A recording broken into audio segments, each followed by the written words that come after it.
Bueno, el siguiente es el ligamento cruzado anterior, que es uno de los ligamentos eh, más frecuentemente lesionados. O, eh, la primera cosa es la anatomía. La anatomía ha cambiado bastante este último tiempo, el conocimiento de la anatomía.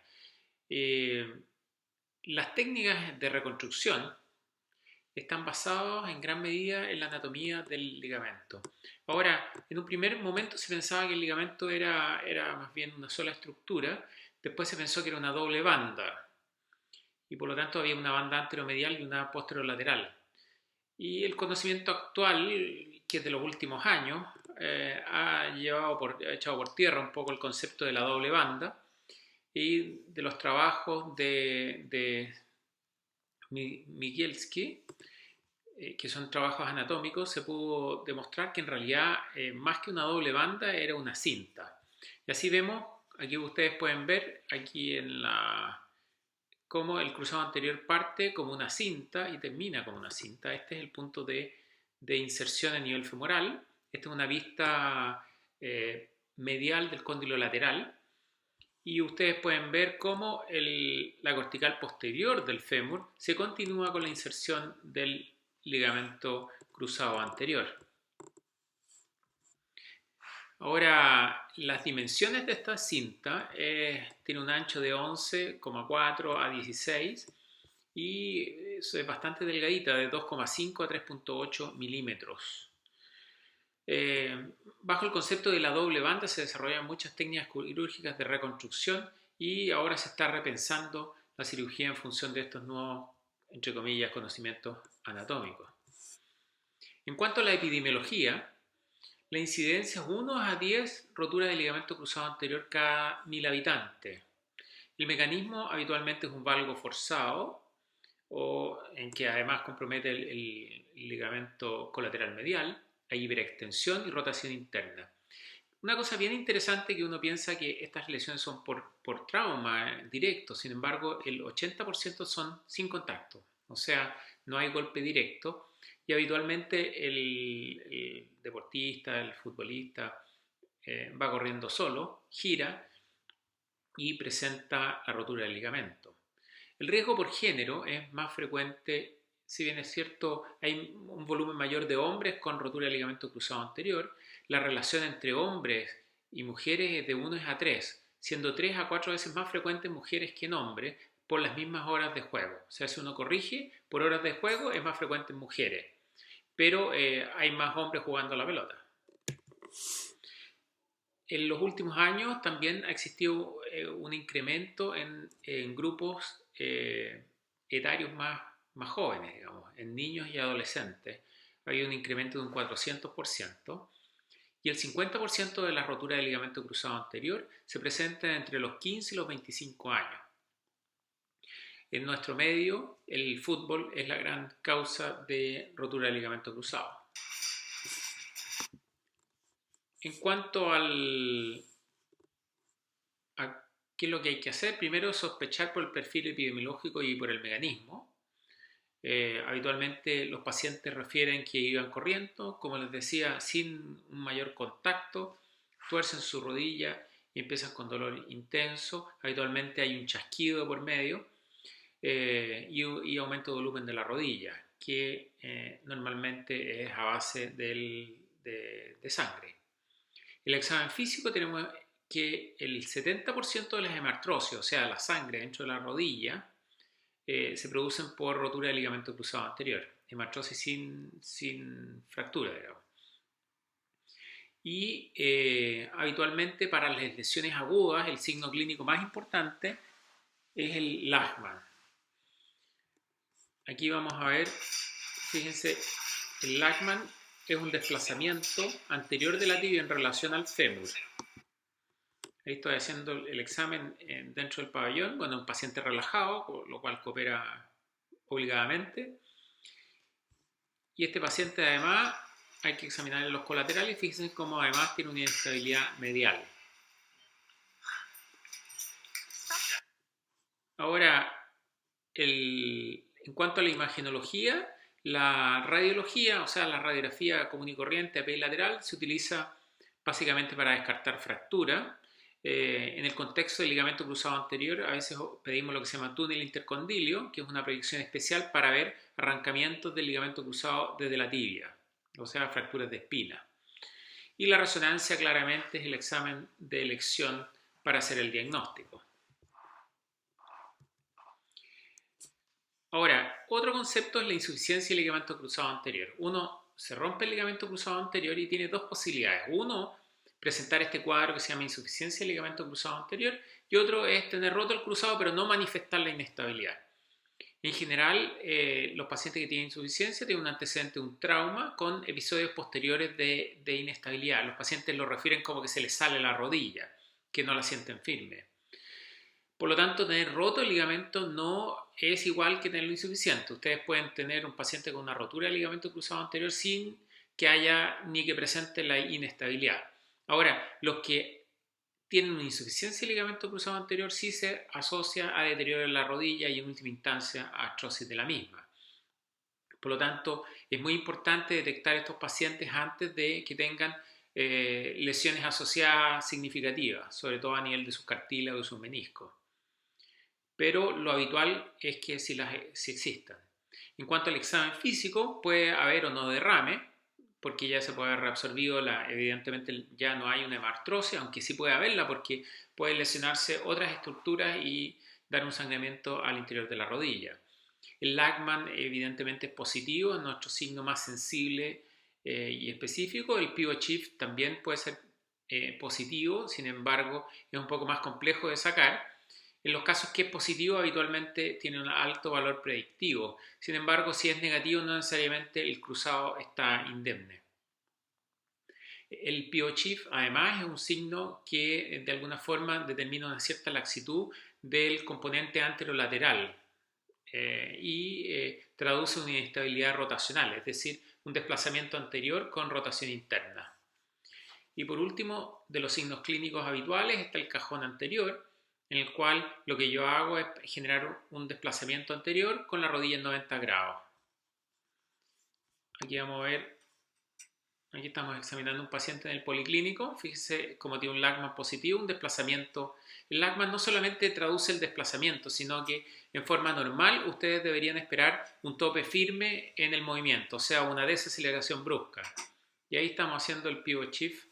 Fíjense cómo pasa de una situación de reducido a una situación de subluxado.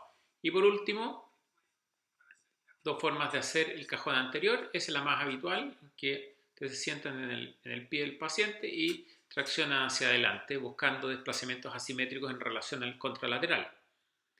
La imagenología, evidentemente, es la resonancia. Aquí hay dos imágenes de resonancia. Fíjense cómo se ve. Esta es una resonancia normal, con un cruzado anterior en esa orientación. Aquí está el fémur, aquí está la rótula, la tibia, el tendón patelar, y aquí está el ligamento cruzado anterior en esa orientación. Aquí tenemos un ligamento cruzado anterior roto, en el cual parte de acá y se pierde, se horizontaliza, se dice. Debería tener esa orientación, sin embargo, esta tiene una orientación mucho más caída, claramente una rotura proximal. Una paciente Lachman positivo.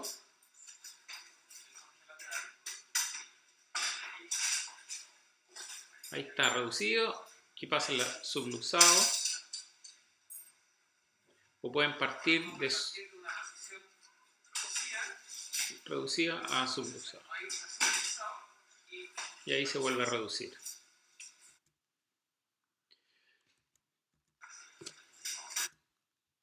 Ahora, siempre los mejores tratamientos es tratar de prevenir que se rompa. Y la verdad es que ha habido un esfuerzo en los últimos años de buscar estrategias para disminuir la incidencia de rotura del ligamento cruzado anterior. Una de las que se ha, digamos, llevado a cabo específicamente a nivel del fútbol es la que se denomina el F11+, que ustedes la pueden encontrar en esta página de internet que es de la FIFA y con todo tipo de videos, cartillas y formas en cuales ustedes pueden aprender, pero básicamente son ejercicios que toman alrededor de 20 minutos desarrollarlos antes de la práctica deportiva, tanto en los entrenamientos como en los partidos. Y la gracia de esto es que son ejercicios de carrera para entrar en calor y después tienen ejercicios de fuerza, de pliometría, de equilibrio y en los cuales se pone especial énfasis en mejorar la musculatura del tronco, los isquiotibiales y la coordinación. Ahora, el desarrollo, la implantación de esta set de ejercicios a nivel de fútbol profesional como amateur ha logrado disminuir significativamente la incidencia de lesiones. Se estima que alrededor de un 37% en los entrenamientos y un 29% en los partidos. ¿Ya? Y esto en fútbol profesional como amateur, como les digo. Y también se ha extrapolado el uso de estos esquemas de ejercicio preventivo para otros deportes. En cuanto al tratamiento, la primera cosa es hacer el diagnóstico, por lo tanto el diagnóstico se basa en un alto índice de sospecha de un Lachman positivo, que es nuestro signo clínico más sensible, y una resonancia magnética positiva. Lo segundo, cuando uno ya tiene configurado el diagnóstico, lo segundo es que uno se pregunta es si existen lesiones asociadas o condiciones especiales relevantes que nos hagan cambiar la forma de enfrentar al paciente. Si hay lesiones asociadas, bueno, en función de esas lesiones asociadas, si tienen lesiones del complejo posterolateral, complejo posteromedial, lesiones meniscales, etc., eso determina qué vamos a hacer y cuándo lo vamos a hacer. Sin embargo, si es que no hay lesiones asociadas, lo que uno hace es evaluar el perfil de riesgo. ¿Estamos ante un paciente de alto riesgo o estamos ante un paciente de bajo riesgo? Entendiéndose algunos parámetros para evaluar el riesgo, como son la edad. Pacientes de menores de 30 años en general son de alto riesgo. Pacientes deportistas, pero de deportes de alto nivel de exigencia para el ligamento cruzado, en los cuales son deportes de contacto, en que tienen que pivotear, cambiar de giro. O es de bajo riesgo, que son pacientes ya más sedentarios o que no practican ningún tipo de deporte de mayor exigencia. Si es que es de alto riesgo o ya está manifestando la inestabilidad, o sea, tiene una insuficiencia en actividad de la vida diaria, lo que hago es enfriarla, que es básicamente disociar el trauma de haberse roto el ligamento del trauma quirúrgico. Y una vez que ya tenemos cierto grado de movilidad y reabsorción del derrame, podemos plantear la cirugía. Ahora, hay ciertos niveles en función de los deportes, o sea, cuál es el nivel de exigencia. En general se dividen en tres. El nivel 1 son deportes de alto nivel de exigencia para el cruzado, como es que involucran saltar, pivotear, deportes de contacto. El saltar sobre todo es muy importante, la técnica que se salta en las damas, que tienden a generar una rotación interna y un valgo, y eso favorece, digamos, la rotura del ligamento cruzado y se puede corregir con entrenamiento. El nivel 2 son deportes que tienen movimientos laterales pero de menor intensidad, habitualmente sin contacto, como el béisbol, deportes de raqueta, el esquí, no un esquí fuera de pista, sino un esquí más bien recreativo. Y el nivel 3 son deportes como nadar, correr, hacer bicicleta, que claramente son de baja exigencia para el ligamento cruzado. El tratamiento conservador lo que busca es disminuir la exposición al riesgo y por lo tanto uno hace una conserjería en cuanto a mostrar deportes que pudieran tener menos exigencia, recuperar la movilidad articular y la fuerza, y lo que nos interesa es potenciar los isquiotibiales, que son agonistas del ligamento cruzado anterior, reeducación neuromuscular, facilitar el reintegro a un deporte de menor riesgo, control para detectar las manifestaciones de la inestabilidad e insuficiencia. Control se refiere a que cuando uno tiene la sospecha es muy bueno controlar a los pacientes cada cierto tiempo o por lo menos darle ciertas pautas de cosas que podrían estar indicando que están haciendo una insuficiencia del ligamento cruzado anterior. Y porque esos pacientes que presentan insuficiencia van a ir al deterioro y por lo tanto tenemos que detectarlos para resolver el problema antes de que presenten las secuelas, que muchas de estas son irreversibles. Rodilleras, en general las rodilleras tienen poco control del componente rotacional de la inestabilidad, sirven más para el varo-varo y además generan algún deterioro del rendimiento deportivo, pero sobre todo que cuesta con estas rodilleras con soporte lateral controlar la rotación. Así que más que un efecto psicológico, yo diría que a nivel de ligamento cruzado anterior por lo menos no me convence mucho a mí, porque si bien es cierto, podrían eventualmente algunas rodilleras controlar el desplazamiento anterior, no controlan mayormente la rotación. En cuanto al tratamiento quirúrgico, conceptualmente en esta diapositiva bastante antigua, ustedes pueden ver que básicamente hacer un túnel en la tibia, un hemitúnel en el fémur y colocar un tendón. Eso es conceptualmente lo que se hace, y después fijarlo con diferentes métodos que van desde tornillos, endoboton y todo lo que la industria de la fijación o digamos la medicina deportiva ofrece. Una técnica clásica que es lo que se llama hueso tendón hueso, en el cual se saca parte de un fragmento óseo de la rótula, el tercio medio del tendón patelar y el fragmento óseo de la tibia, y eso genera un injerto que es como este, digamos, y que es colocado en el hemitúnel femoral, el túnel tibial y fijado con tornillos interferenciales habitualmente de titanio. Ahora, injerto, hay más que técnicas, digamos. O sea, injertos son muchos, hay muchas formas de dónde tomar injertos, tanto autoinjertos, que son tomados de uno mismo, como los aloinjertos, que son tomados de un banco de tejido. Ahora, los autoinjertos, los más frecuentes es hueso, tendón, hueso, que más que frecuente es muy habitual. En general los tornillos de titanio son probablemente los más económicos, por lo tanto los más que se recurre. Semitendinoso gracilis, que puede ser que ustedes doblen sobre sí mismo el semitendinoso, doblen sobre sí mismo el gracilis, lo pueden doblar 3 veces, 3 pliegues del semitendinoso y doble el gracilis, que sería el quíntuple, o el cuádruple. El tendón patelar también es un muy buen injerto, diría que es el tercero en frecuencia en cuanto a uso, sin embargo da injertos de bastante envergadura, lo usamos mucho nosotros para ligamento cruzado posterior y para cuadricipital, pero básicamente en revisiones. Los aloinjertos son una alternativa, en general nosotros no lo utilizamos en cirugías primarias y son una alternativa más bien para lesiones multiligamentosas en las cuales el autoinjerto ya nos involucra tomar injertos de la rodilla contralateral. Y son tendón patelar, tibial anterior, cuadricipital, Aquiles, etc.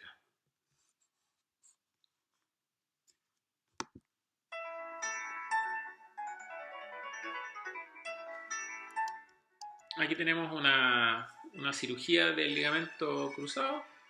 Aquí pueden ver el muñón del ligamento cruzado sinovializado ya. Este es el muñón y debería llegar allá arriba, en la cara medial del cóndilo lateral. Ese es el menisco lateral, que lo estamos palpando. Ese es el cóndilo, es parte del fémur, el cóndilo lateral. Aquí estamos tomando el injerto, es el injerto de semitendinoso. Tomamos los dos injertos. Ahí estamos haciendo una pastilla ósea que va desde el punto de entrada a nuestro túnel tibial. Aquí estamos sacando y preparando nuestro injerto. Ahí está ya prácticamente el injerto armado. Esta es una alternativa.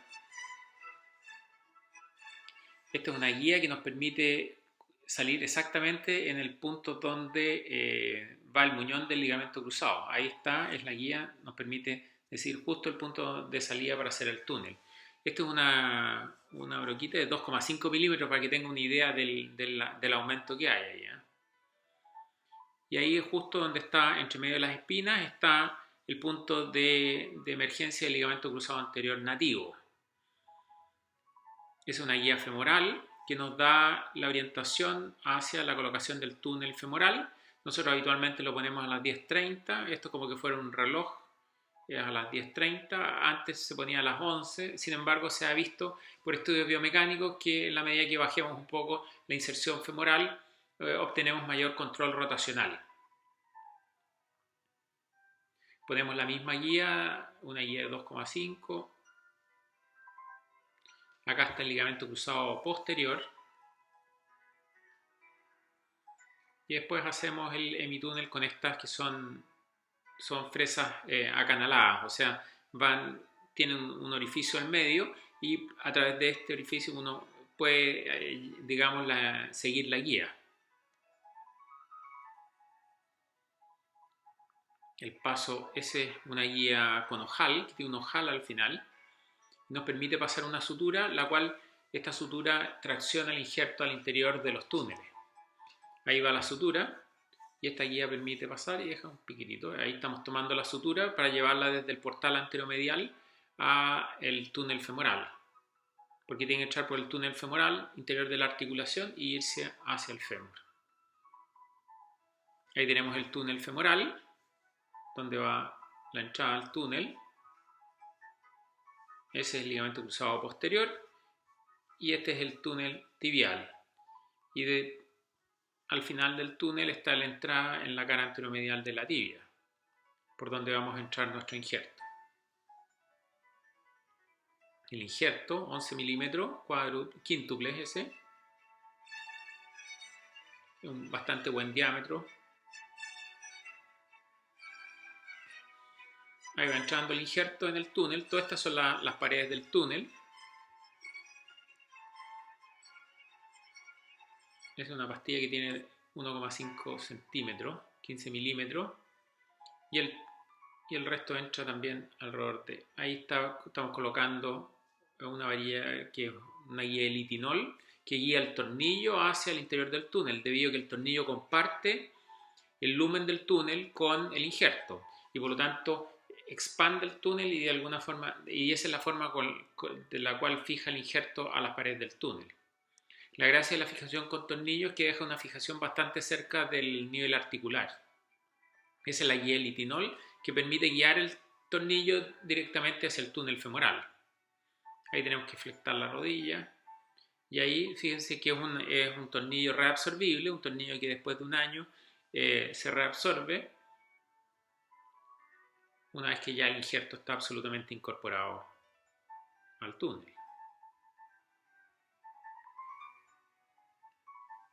Ese es el ligamento cruzado posterior. Y aquí estamos fijando con otro tornillo, que son tornillos cuyas alas son romas, así que no dañan el injerto. Y ahí está el resultado final con un injerto bastante tenso, bastante de buen diámetro y a mi gusto de muy buena orientación.